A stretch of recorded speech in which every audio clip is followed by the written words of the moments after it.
Hello, my name is Jay. I have a question regarding whole life insurance. I know that overall whole life insurance is really a bad idea, and unfortunately, I was suckered into this a long time ago, and I've only realized over the last year or two that could probably have better use for my money, especially many years ago.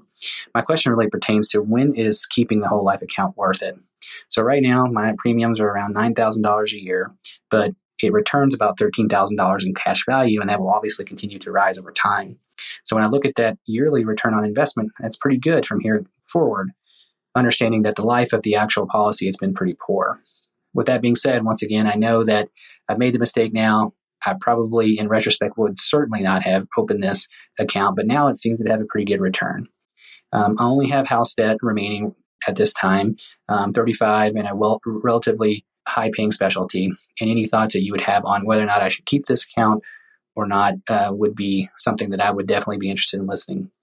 Thank you for any of your time. All right, Jay, I think your conceptual understanding of this is absolutely correct. I think your understanding of some of the details is not quite correct. But you're right. It's a separate question of whether you keep a whole life policy versus buying the whole life policy originally.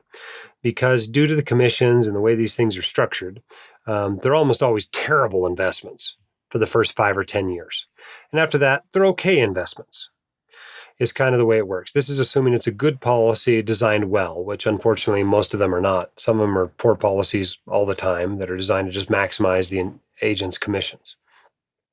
But you're right that after the first few years, a lot of the crummy returns are now water under the bridge. So you should make that decision going forward from here. Now, this is where the details matter. And you got to get the details. The way you get the details is you request from the agent or from the company an in-service illustration, in-force illustration, if you will. And what that tells you is what the projections and guarantees are going forward from here. And then once you have that, you can calculate your expected return, both on the guaranteed scale as well as the projected scale, and decide if that's worth it to you or not to keep. I have a great blog post on this. It's called How to Evaluate Your Whole Life Insurance Policy, and it walks you through the steps of doing that. And when you see that, you will realize that there is more to it than just looking at your premiums and the increase in cash value in a given year. Because remember, that $9,000 you're talking about and that $13,000 you're talking about, that 13 didn't come from the 9. That 13 in increased cash value came from the 9 minus the cost of the insurance plus the return on the cash value you already have in there. You can't ignore that cash value in your return.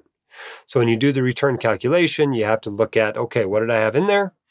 And what did I add to it? And how much will it be worth? And what is the return on that? And you have to calculate the return on that. It's not just going, shoot, I'm going from 9,000 and I'm getting 13,000 for it. That's a great return. Well, that sounds good, except for the fact that you might be ignoring the fact that you've already got $50,000 or $100,000 already in that policy tied up. That if it wasn't in that policy, it would be building maybe even greater returns. Okay, now obviously that's one issue. The other issue is you got to look at what else you have to do with your money, right? If you got 7% student loans and you're, putting all this money into a whole life insurance policy that you're expecting 3% returns out of in the long run, that's a stupid move, right? That's not smart.